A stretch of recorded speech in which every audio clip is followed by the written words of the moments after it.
मी महाराष्ट्रीयन.com आपलं स्वागत आहे। आज आपण आलेलो आहोत टक्का पनवेल। तुम्हाला ऐकून आश्चर्य वाटेल, टक्का एक फार जुनी जागा आहे पनवेलमध्ये, पण त्याच्यापेक्षाही जुनी एक फेमस स्टॉल आहे शशी वडेवाले, आणि आमच्या समोर आहेत त्याचे मालक शशी जग्गे साहेब। नमस्कार शशी जग्गे साहेब, आम्ही तर बघतो एवढी गर्दी आहे, आपले कधी स्थापना झाली? 71 पासून झालेली आहे। 45 पासून वर्षापूर्वी पनवेल गाव असेल नाही का? एकदम गाव एकदम लहान सिटी होती। लहान सिटी होते का? वडे ना आपल्या महाराष्ट्रामध्ये मुंबईमध्ये नाक्या नाक्यावर मिळत असतं नाही का? आपण एक चहा दुकान सोडले ते वडे वडे, पण तुमच्याकडे लोक रांग नका करतात। लोकांचा अभिप्राय क्वालिटी वेगळी आहे, पद्धत वेगळी आहे करण्याची, साफसफाई आहे, फास्ट सर्व्हिस आहे, आणि रेटमध्ये किती फरक आहे? रेट सेम टू सेम, काय जास्त नाही कमी नाही हे आहे। लोकांचे रेट हायवे रेटला रेट विकता तुम्ही? 12 रुपये वडापाव, 12 रुपयाला एक वडापाव, आणि आपल्याकडे काही समोसाही मिळतात 10 रुपयाला एक सिंगल, म्हणजे का पट्टी समोसा? पट्टी समोसा कांद्याने मुगाचा आहे, म्हणजे आपले जे महाराष्ट्रीयन पदार्थ असतात तसे काठी नाही आहे त्याच्याकडे अजिबात नाही। 72 वर्षात 45 वर्ष झालं आहे आज आम्ही एवढं यशस्वी आहोत, आणि अजूनही याच ठिकाणी फक्त धंदा करतात। आपण कधी विचार केला नाही की आपण एखादा मोठं दुकान वगैरे घेऊया? बरोबर आहे, मॅनपॉवर मिळत नाही आजची परिस्थिती अशी मार्केटमध्ये, का मॅनपॉवरचा मोठा प्रॉब्लेम आहे।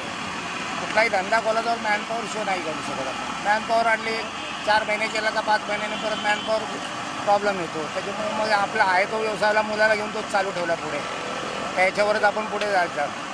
मुलांना सोबत घेतले म्हणून स्वतः बिझनेसमध्ये मुलगा असल्यामुळे मग त्याला पुढे त्याच्यावर कंटिन्यू करणार, शिकून घेतलं। मग इथे नाही कुठे लोक सगळं म्हणतात की आपल्याकडे वडापापेक्षा चटणी आपलं जाम चवीदार आहे, ह्याच्याबद्दल थोडंसं सांगा ना। चटणी एकदम रुचकर चांगली आहे, चटणी लोकांना फार आवडते। अच्छा, लोक तारीफ करतात चटणीची। हायवेला येणारी जेवढी लोक आहेत मुंबईपासून, म्हणजे यशस्वीचा मेन जो फॉर्म्युला तो चटणी आहे। चटणी आहे। खूप सुंदर, तुम्ही महत्त्वाचा वेळ दिला त्यावेळी खूप खूप आभारी आहे। जय हिंद। रोहन या ना 2 मिनिट। आता आपण भेटायला चाललो आहे रोहन जग्गे साहेब, आणि तुम्हाला आजचे वडील हे ऐकून हे 3rd जनरेशन मॅन आहेत, हँडसम लुकिंग मॅन, पण he is in the business of selling vada pavs, आणि आपण जाणून घेऊया की रोहन साहेबांकडे त्यांची काय योजना आहे। नमस्कार। नमस्कार। रोहन साहेब, आम्हाला सांगा की आजच्या काळात लोक शिक्षण केल्यानंतर कधी कधी ट्राय करतात, मोठ्या ठिकाणी ट्राय करतात, तुमची काय योजना आहे जशी वडिलांना पुढे नाही? मला आता वडिलांची जे आजोबांनी जे नाव माझे पाया रचलं आहे का, वडिलांनी हे मोठं केलं आहे, तर त्याचं नाव मला आकाशात नाही आहे, त्यामुळे माझे शाखा ओपन करणार आहे मी। महाराष्ट्रामध्ये काय फ्रँचायझी आपले ओपन होणार, स्वतःच्या नावाने ओपन होणार। म्हणजे आज जे आपण रस्त्यावर जे उभारून घेतलेले आहेत आपण फळ म्हणून एक वृक्ष म्हणून पुढे सगळे नाही? बरोबर। वाशीमध्ये होणार, लोणावळ्यात होणार, पुण्यात होणार, माझे सगळे प्रयत्न चालू आहे।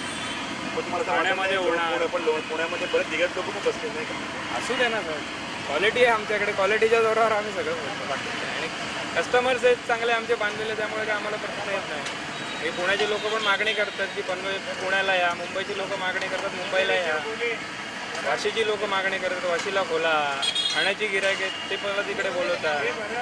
ते आता सुरुवात केलेली मी, येईल लवकरात लवकर कळतं। आपण आता ऐकत होतो रोहन साहेबांकडे की त्यांची योजना अशी आहे की ते रोहन जे जग्गे साहेब आहेत 3rd जनरेशन मॅन, शशी वडेवालेला पूर्ण महाराष्ट्रामध्ये फेमस करणार आहेत, भरपूर फ्रँचायझी देणार आहेत। All the best to you आमच्या चॅनलच्या माध्यमातून। May God bless you and let you grow fast. Thank you.